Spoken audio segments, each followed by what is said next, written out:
Hello everybody and welcome back to the Kamidogu podcast. I am Christopher Veljanovsky, and joining me in the virtual podcasting booth once again is the man, the myth, the legend, Toasty. Toasty! Now we'll get to this episode's guest in just a moment, but before we do, I have a favour to ask of you. If you like what you hear, please hit follow or subscribe wherever you're listening right now. Also, make sure you rate and review on your platform of choice, as it helps us reach more folks such as yourselves.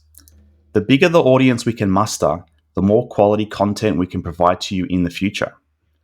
Finally, don't forget that although this is a podcast, Kamidogu started off as a website many years ago, and we have a huge community of fans that we'd love you to become a part of. So, please follow our Twitter, Facebook and Instagram pages, and of course subscribe to our YouTube channel, which is just shy of 41,000 subscribers. Anyway, enough from me. Toasty, take it away. Welcome! Kamidogu is back at it again! Me and Chris have been very eager for today's event. Joined with us today is a world-class martial arts expert with a 9th degree black belt in Red Dragon Karate. To us die-hard Mortal Kombat fans, he is the extraordinary, the one and only Scorpion from the 1995 MK movie, Chris Casamassa. He later reprised this imposing character in 1998's Mortal Kombat Conquest, a television show that was #1 on the charts for its time. It is with great pleasure to have him here on the show today. We have lots of questions in store, and I think I can hear somebody now saying, "Get over here!" So, I guess we'll get straight to it. And here we are, joined with the real Scorpion himself. To start off, I just wanted to say thank you so much for taking the time to join us today, Chris. We're both big fans. Hey man, happy to be here. How was your time recently at Fanboy Expo in Vegas? Oh, it was actually really good. A bunch of fans came out, so we had a great time. My wrist is a little sore from signing autographs, but hey, I could have worse jobs. For sure.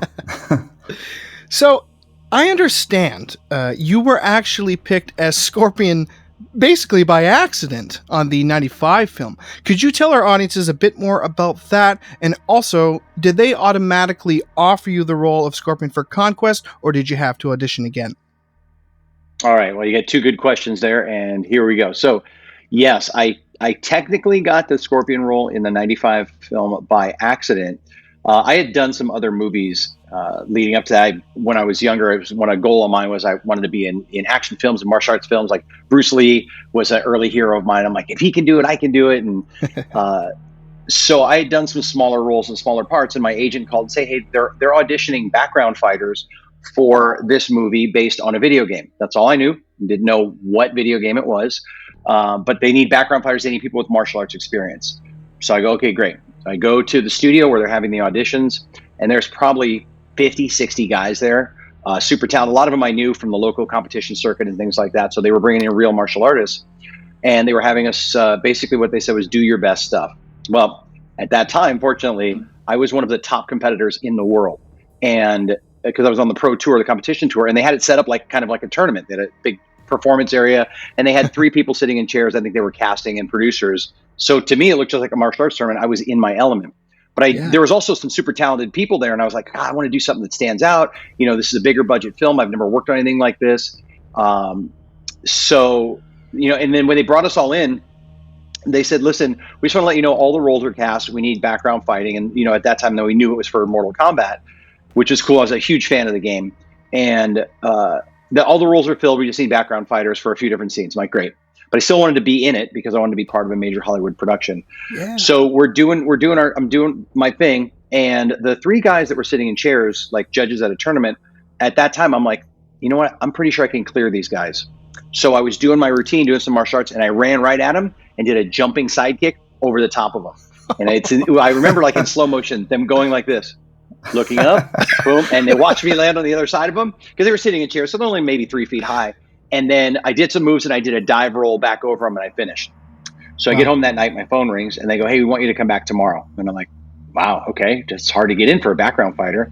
I go in the second time, and they had us do some weapon stuff. Now there's only maybe 10, 11 guys there that time. So I did my weapon stuff, go home, phone rings. "We want you to come back tomorrow." I'm like, oh my gosh, it is so hard to get in a major Hollywood film. Like I was just going background. Imagine like what the casting would be. So we come back the third time, and now there's only 3 of us. There's me and 2 other guys. And we're just standing there, and they go, "You're not going to do anything today. We're just going to stand." They had a movie camera there, and they essentially had a group of people around behind the movie camera. And they were basically just filming our bodies. They were just filming our bodies. And a guy walked over who, at the time, I didn't know who it was because I didn't know anybody on the production or anything. I found out later it was the director of the movie. But this guy walks up and he goes, "Hey, would you guys mind taking off your shirt?" And now this is where being young and being a little bit of a smart ass gets me into trouble, because I just looked at him and I go, "Well, listen, they'll forget me in the movie. I'll go back to your trailer." You see, you laughed, and both you guys laughed, which was the reaction I was going for. But he was stone faced like that, and I go, "Oh my!" Like no reaction. And I go, "Whatever this is, like I am totally not getting it. I have no idea." And so we take off our shirts. I'm in great shape, and they're filming us, and then that whole group of people, 5, 6 people, go into like football huddle. And then the guy director walks back over and he shakes my hand and he goes, "Welcome to Mortal Kombat. You're going to be Scorpion." Wow. So I was like, okay.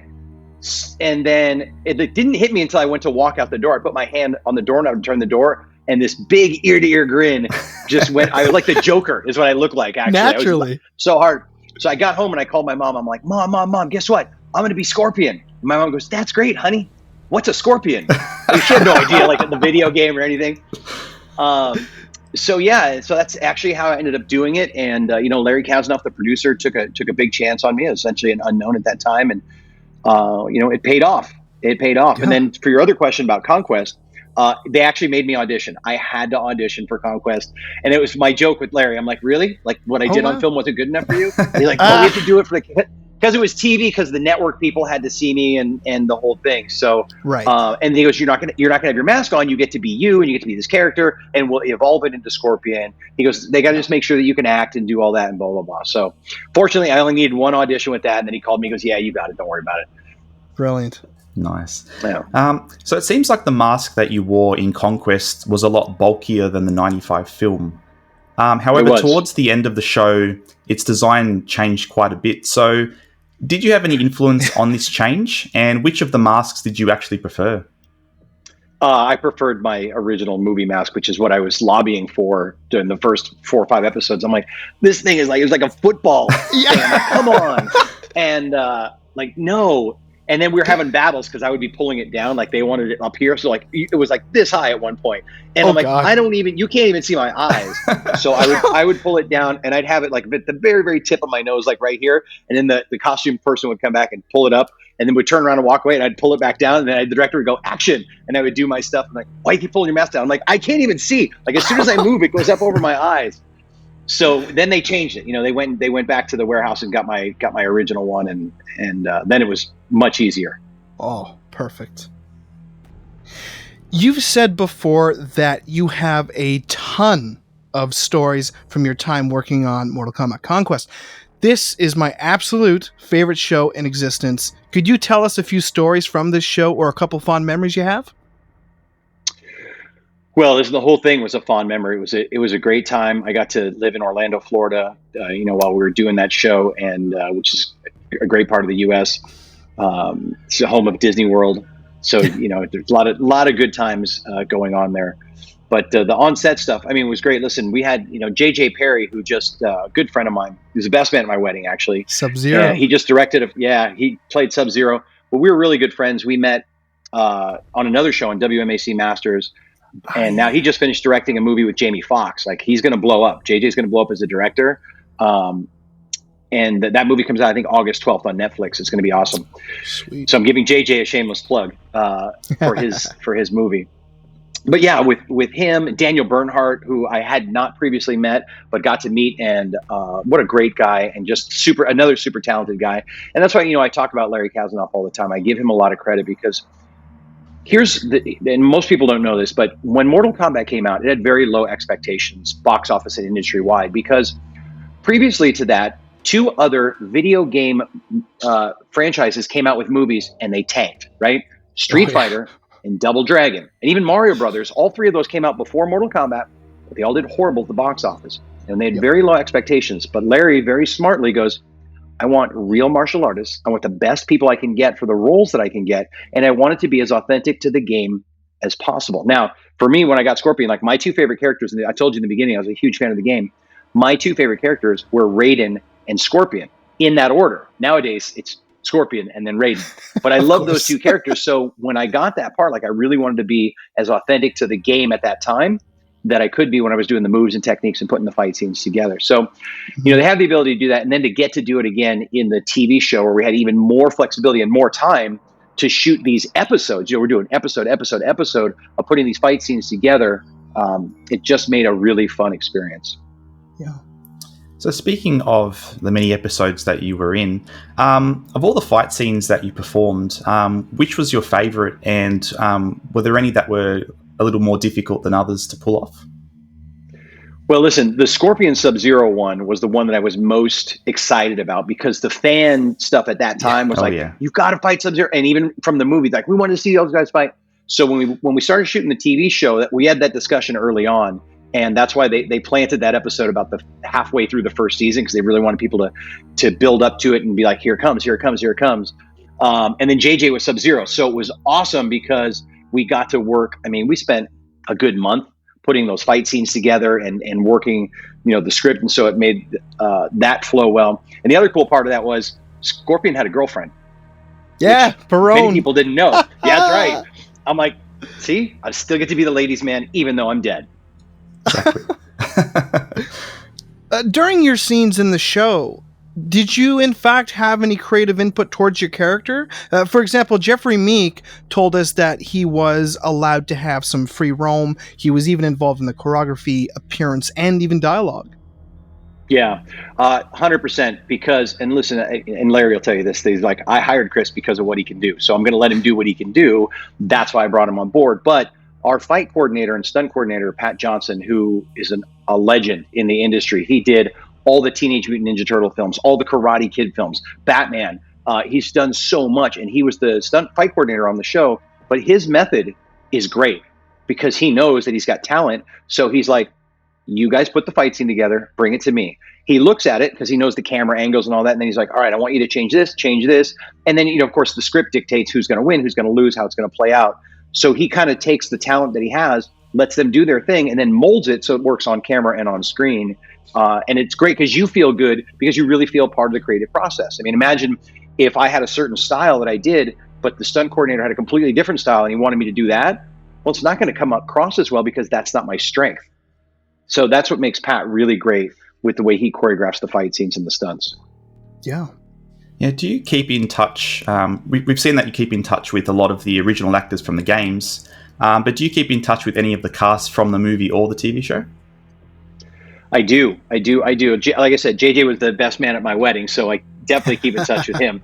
But Keith Cook, who played Reptile, another super talented martial artist, a good friend of mine. His martial arts studio is, maybe 30 minutes away from mine. So, oh wow! And we both share a trainer, fight trainer in common.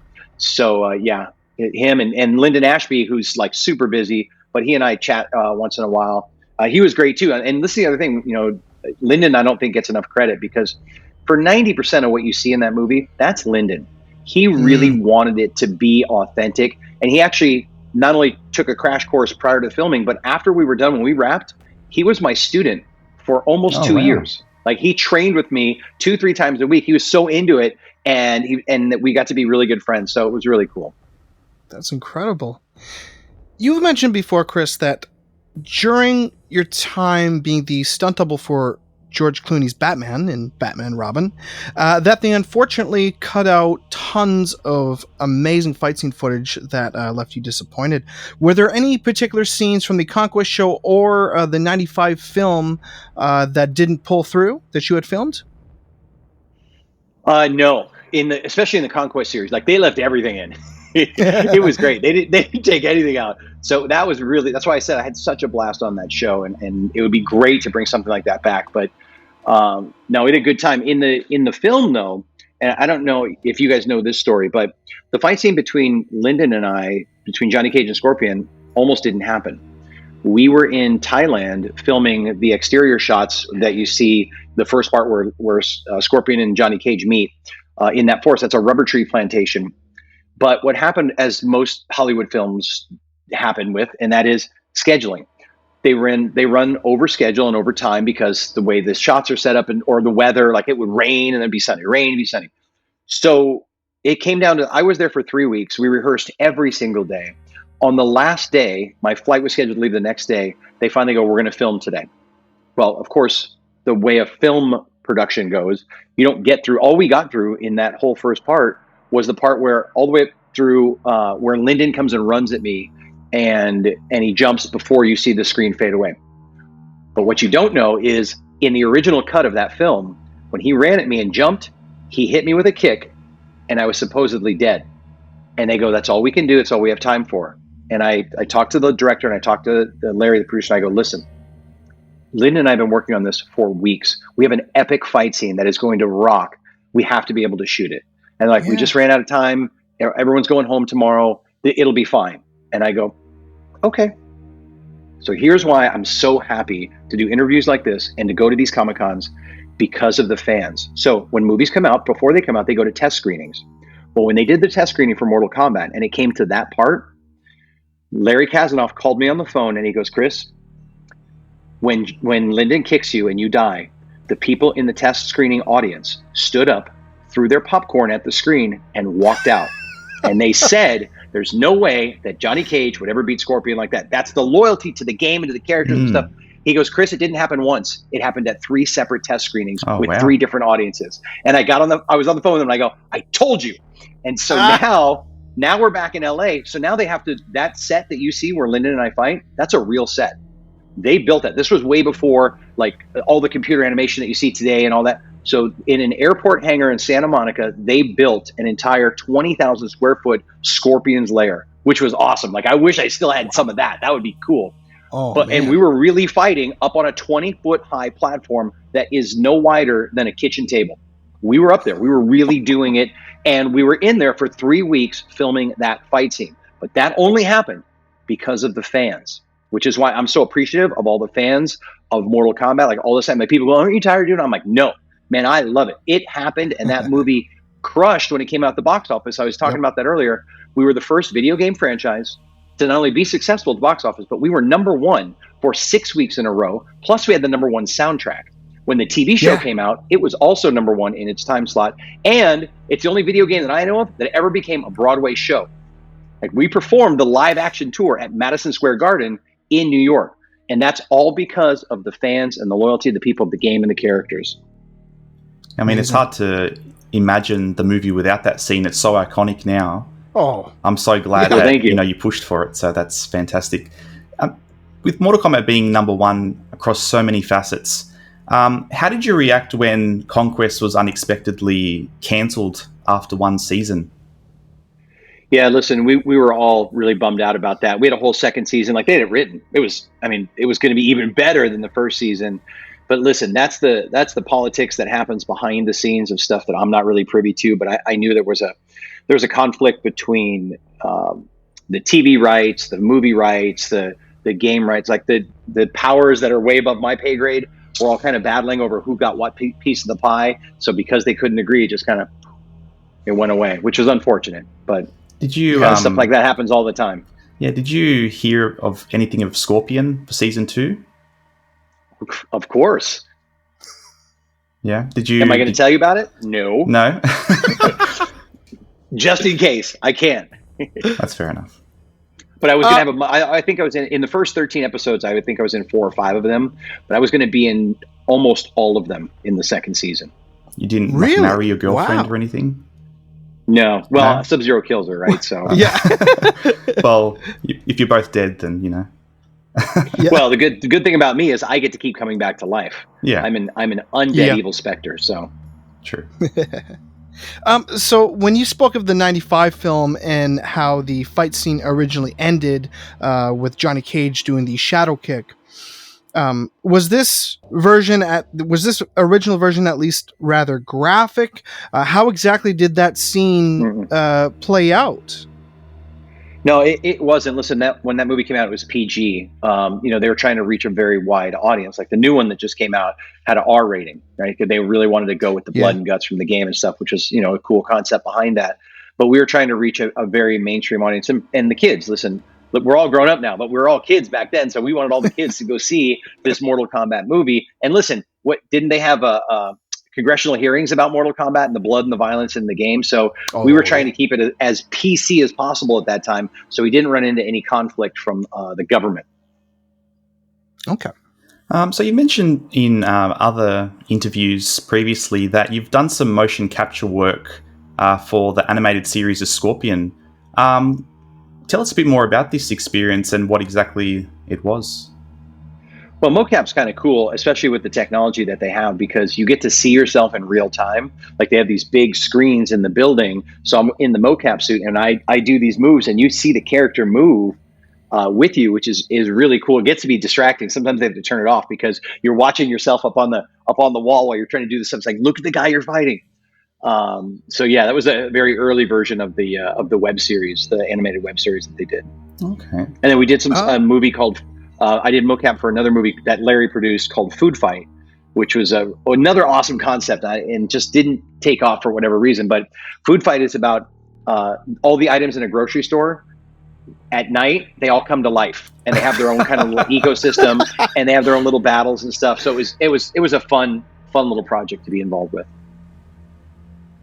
Now, I recognize that Scorpion was originally supposed to play a much bigger role in Annihilation before you ultimately ended up choosing the Batman gig. You stated there were some massive fights planned for this character. Would you be open to telling us some of the original pitches for the fight scenes? Well, what we were going to do is carry over what we did for the TV show, and there was going to be a much bigger Sub-Zero versus Scorpion kind of segue that was going to happen in there. I think a battle with Shao Kahn, if I can remember correctly. Like there was some stuff in there. I was going to have, I think he said 4 different fights in the film. But listen, here, it's important to always be you, unless you can be Batman. Then you should be Batman. So, but I what happened again? It's the classic Hollywood story, right? I had the schedule set. Batman was supposed to shoot from June to August. Mortal Kombat 2 was supposed to shoot from August through October. So I'm like, perfect. I got my next 6 months dialed in. Yeah. I made the commitment to Batman. I told Larry, I go, look, I'm going to be done 3 months. When you're starting, we'll be ready to go. He goes, perfect. Don't worry about it. But they pushed the start date for Batman a month and then 2 months. Now I already have a contract and I can't get out of it. So, listen, Larry's been great to me over the years. And so when it came down to it, I go, listen, I'm not going to be able to be in this. And he goes, no problem. We'll double you out and blah, blah, blah. But the cool thing that Larry did, of course, was he took all my fights out. He said, I want you to do the fights. I'm like, all right, well, it's not going to be me. So, and unfortunately that movie didn't do, I think it still came out. It was #1 the first weekend, but there's a lot of, the biggest thing I think with the second Mortal Kombat film was they had too many characters and you couldn't pay attention to all the characters in there, the story. And then listen, James Remar is a great actor, but I just don't think he was made for Raiden the way Chris Lambert was. You know what I mean? It's an unfortunate series of events, and there you have it. My 2 cents on that issue. There we go. I believe you've mentioned before that you've played and enjoyed games even as recently as Mortal Kombat 11, and you play with your kids. So do you typically pick Scorpion and Raiden when you play, or do you I do 100%. Yeah? 100%, yeah. Scorpion before Raiden, right? That's right. That's right, 100%. But yeah, listen, I was at the Mortal Kombat launch party when they had it here in LA for the game, which was great. And there was a bunch of people dressed up in cosplay as Scorpion. It was so awesome because I was having such a great time, but they didn't know who I was, right? I didn't have my outfit on. So I'd walk up to them like, hey, you're Scorpion, huh? And like, yeah. I go, listen, that's such a great outfit. I go, it really reminds me of these characters in the original game. And they're like, oh yeah, it's really cool.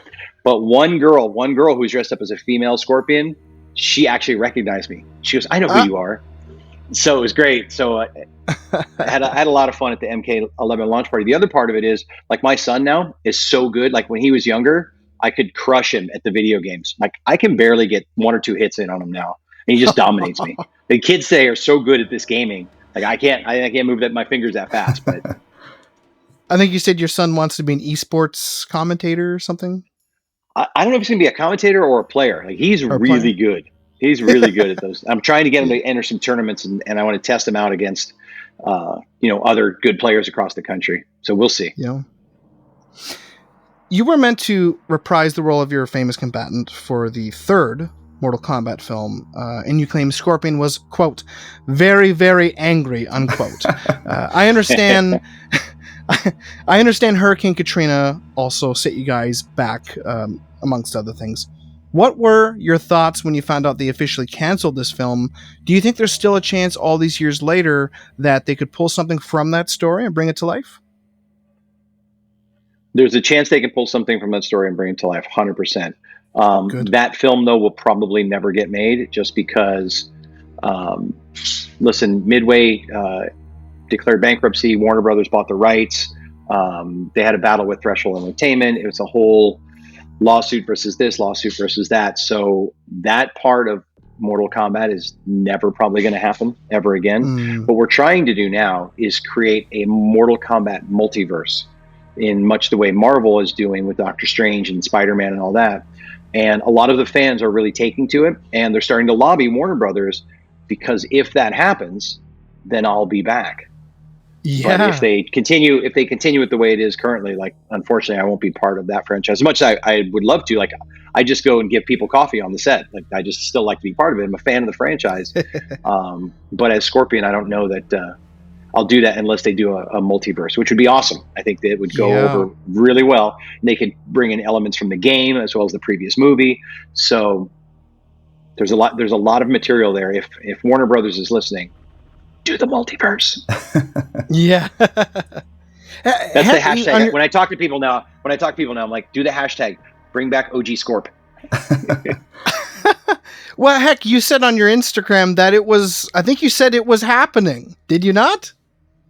Yeah, I'm trying to stoke that fire. It's happening. Yeah. Tell us a little bit about Red Dragon Karate and how far things have come, along with details of your book, Bullyproof Fitness. Well, listen, Red Dragon Karate was started by my dad in 1965. So this is our 57th year in business. We've got 15 locations here in Southern California. Wow. We've taught hundreds of thousands of people over the years on the best ways that they can protect themselves, defend themselves, become more confident, more active, more physically fit, and have greater self-esteem. Listen, when it comes to martial arts, it's my opinion that if every person on the planet just studied martial arts for 1 year, our planet would be a much better place.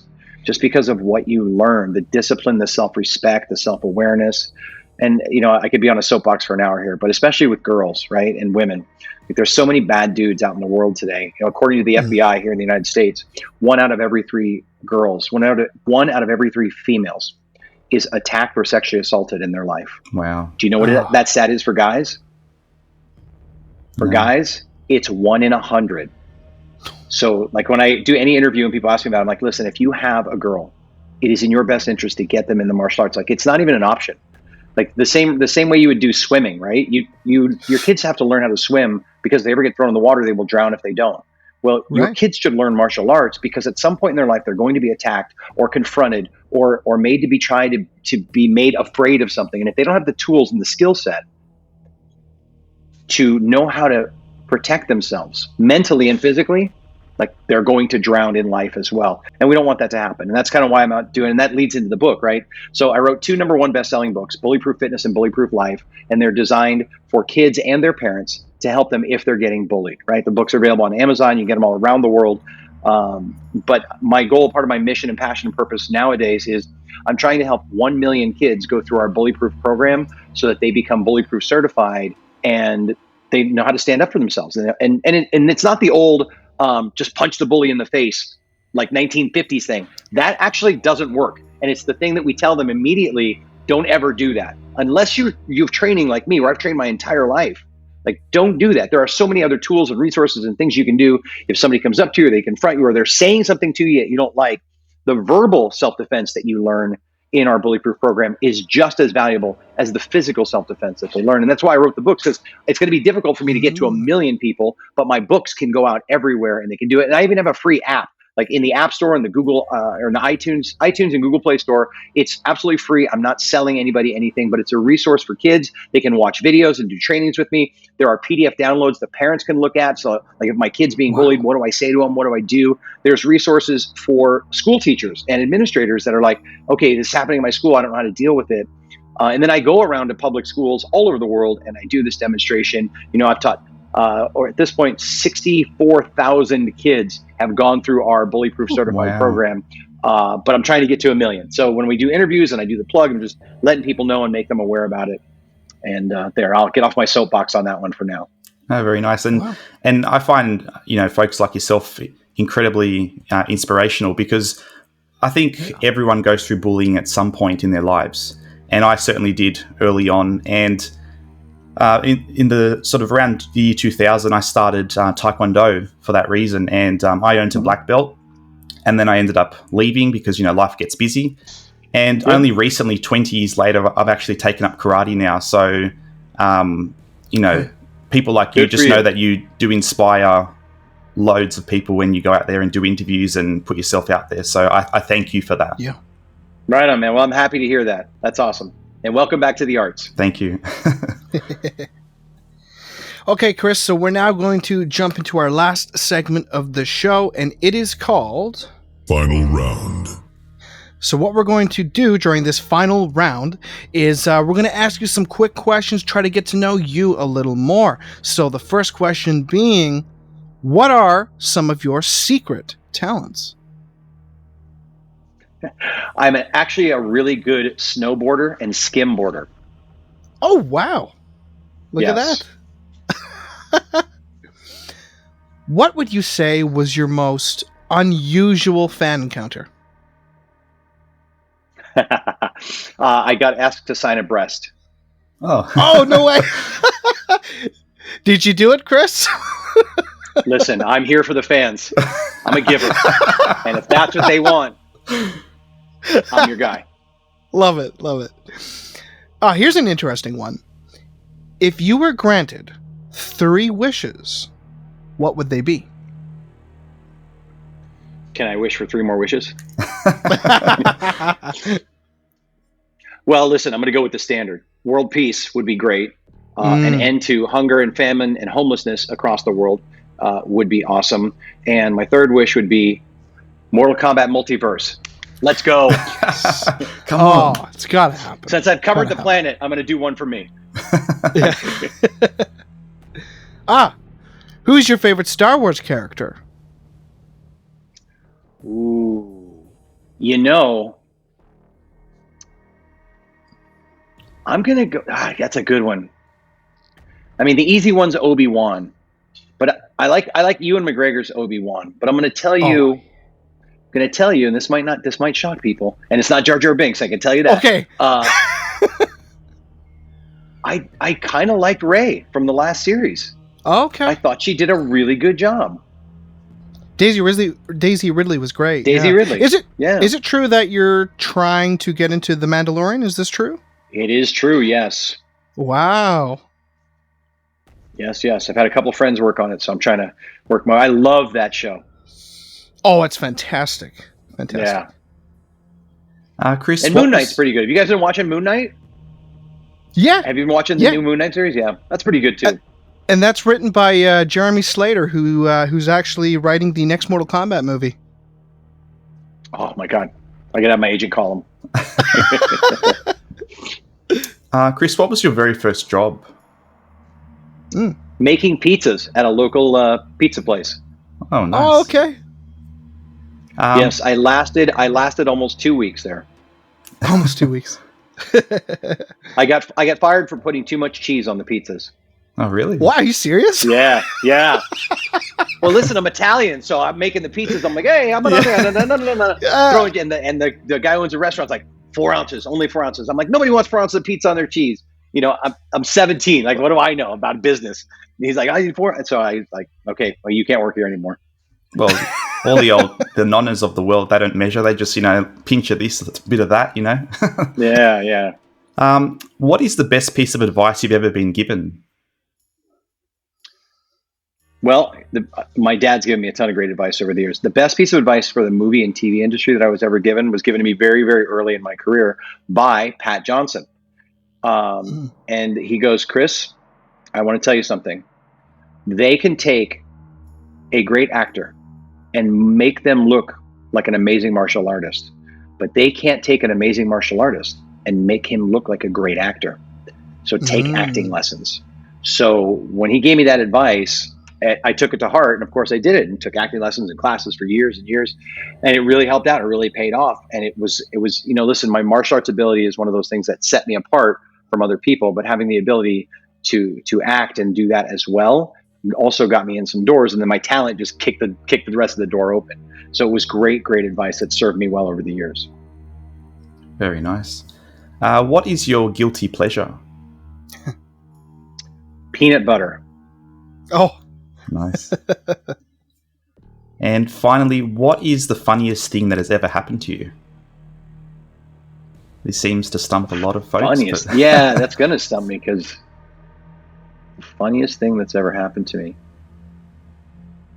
You got me on that one, guys. Okay. I got nothing. Okay. I got nothing. No, my bad. No worries. Well, it has been an honor to have you on the show, Chris.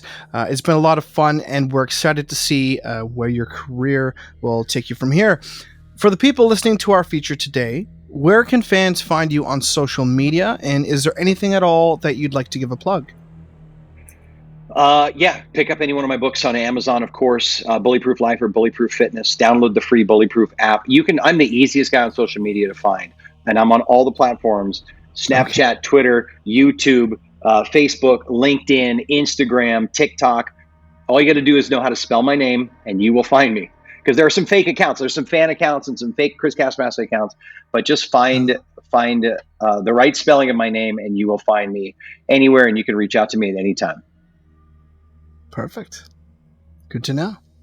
All right. Well, we hope to speak to you again in a bit, and we wish you all the best. Yeah, guys, thanks for having me. I appreciate it. And it's a wrap. Much has been discovered about this very well-known Mortal Kombat character, often labeled as the icon of the franchise.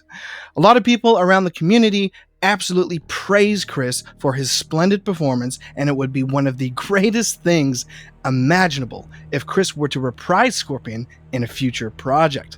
We all have our fingers crossed, and we'll be keeping an eye out. Lots of content coming up, ladies and gentlemen. Thanks again for joining us, and we'll definitely be seeing you soon enough. In the meantime, have fun, stay safe, and stay flawless.